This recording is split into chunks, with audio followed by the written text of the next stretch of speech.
Welcome back to episode 2. Great to see you again. Today we're getting our hands dirty and setting up your development environment.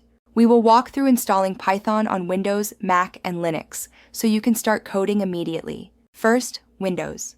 The easiest way is via the Microsoft Store. Just search for Python 3 and click Get. For more control, download the installer from python.org. Important: you must check the box Add Python to Path before clicking Install.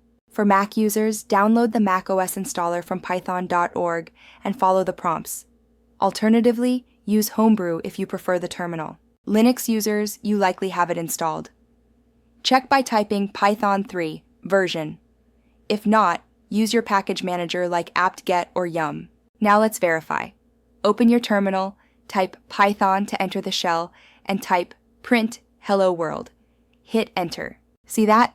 Just one line.